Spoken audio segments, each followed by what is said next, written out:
He was always asking the same question: how soon can I have it? It is told that the boy could count other people's coins before his own, and yet he could not count the hours he wasted.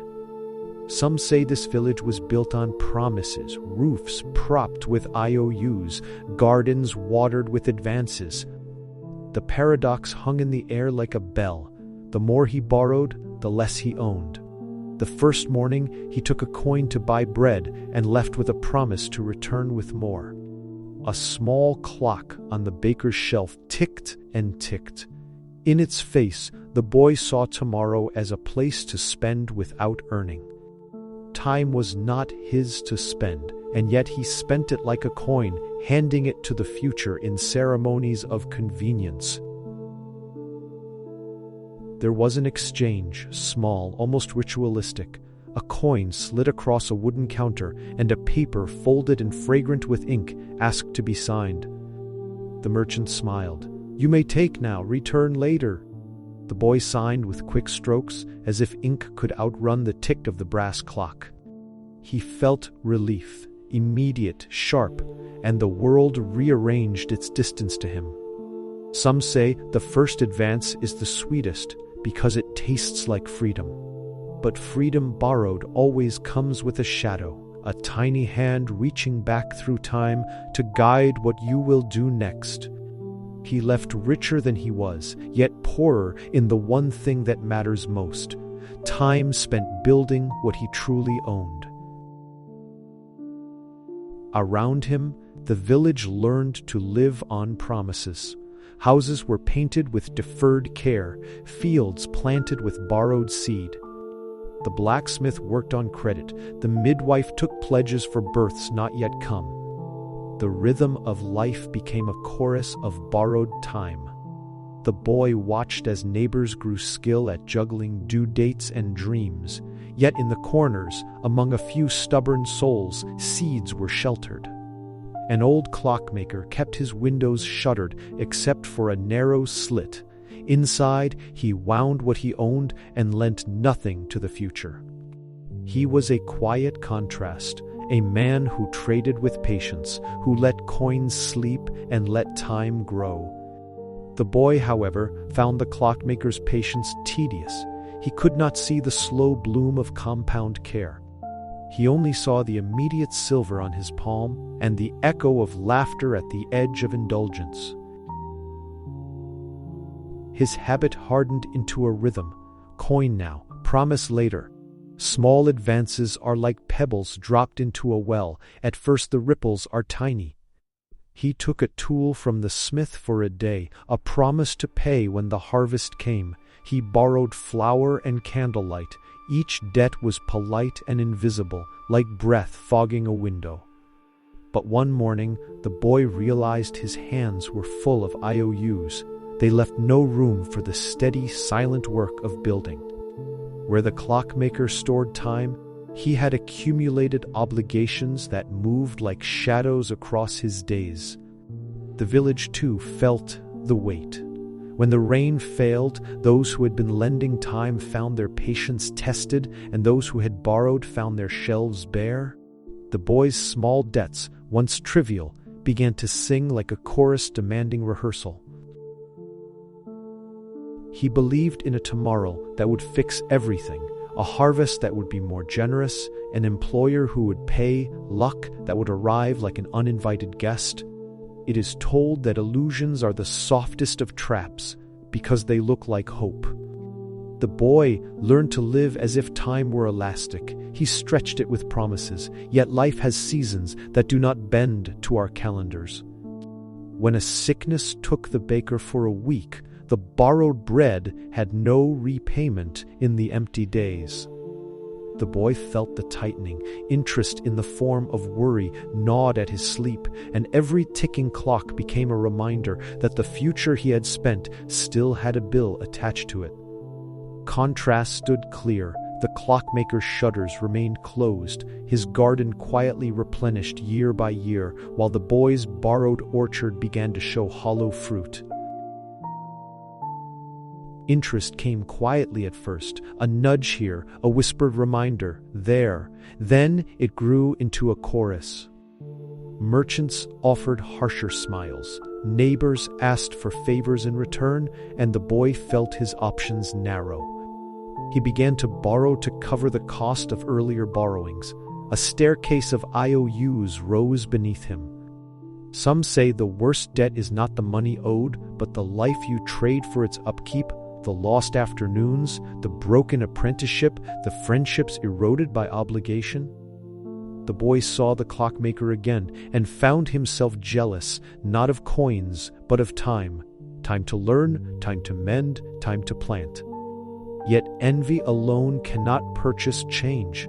He stood at an intersection. Continue the smooth slide into more advances, or learn the slow geometry of saving and patience. The summer sun made a sundial of the village square, and at its center the boy stood with 2 coins and a contract. Before him was an offer, a quick windfall to fix a roof, a loan to fund a festival, a chance to be seen and praised. Across the square, the clockmaker had placed a small seedling in a pot and invited him to watch it grow. The choice was not only financial, it was a spiritual ledger entry: buy applause now or build shelter that will last. He hesitated. Some say every human is a story of repeated choices. This one felt like a culminating sentence. He could feel time as an ally or an adversary. The coin in his hand felt light, but the weight of the decision pressed like a shadow over the sundial's face. The clockmaker spoke softly. Time is a slow coin, spent most wisely when saved. He told a parable. Once he had a great clock that lost time when he rushed its repairs. He learned to wind it with patience, to oil its gears when it was calm, and the clock repaid him with accuracy for decades. The boy listened, restless, remembering nights of counting due dates. The clockmaker did not scold, he showed instead. He lent no money but offered a place to sweep the shop and learn the sound of gears. The boy took the broom with trembling hands. There was no immediate relief, only small tasks that taught rhythm. He learned to wait, to measure minutes not as opportunities to spend, but as seeds to plant. Months passed, with the boy learning to listen to the subtle language of time. He tightened a screw one afternoon and, for the first time, felt the satisfaction that was not borrowed but earned. He began to save a single coin each week, at first a humiliatingly small amount. It taught him the geometry of restraint, how tiny, repeated acts curved toward a horizon you could not see day by day. News reached the square that a storm would come and test every roof. Those who had spent advances scrambled. The boy, with his slow savings, found a way to mend, using tools he had learned to use. Not everything was resolved. He still had debts that hummed in his pockets. But a turning had occurred. The future was no longer only a place to spend. It was a garden where his small coins might grow into shelter. The storm arrived with a sound like the world clearing its throat. Rain hammered the village, and roofs that had been patched with borrowed pride leaked like promises told too quickly. The boy stood under a eave, feeling the cold wetness of consequence. But there was also warmth. Neighbors sheltered each other, and the clockmaker's house, steady and narrow, offered dry boards and tea. The boy felt humility and a new kind of wealth, not the immediate silver he had grabbed so often, but the skill, the friends, the saved coins that stitched together a shelter. It is told that storms reveal the true architects of life, those who build for the long stretch and those who build for applause. This storm was a quiet reckoning. After the storm, the village counted not just damage, but what had been preserved. The boy tallied his small jar of coins, his repaired tools, his new reputation as someone who could fix rather than borrow. He discovered that wealth is less a number and more a habit. The habit of respecting time, of letting money sit and grow, of refusing the quick seduction of advances when they destroy the possibility of a calmer, more durable future.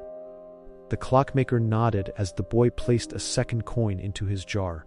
"Wealth is made with hours," he said. "You must learn to be rich in time before you are rich in coin." Seasons rolled like soft drums. The boy, now not so boyish, left fewer promises in his wake. He still owed, and he paid with honesty and steadiness. One morning, the clockmaker led him to the square and lifted a cloth. Beneath it, a bell glinted, not large, but honest, cast from coins gathered by the villagers who had chosen to save when they could. They had bought it together, a symbol of a new covenant. The clockmaker placed the bell in the tower and wound the clock. When it rang, the sound was unlike the old borrowed bells. It was deep, measured, and it carried a lesson across the rooftops. Time, when stewarded, rings truer than any advance. The boy touched the bell and felt a lightness that was not the absence of obligation, but the presence of freedom earned slowly. In the end, the core lesson was simple and fierce. Advances buy moments, patience buys years.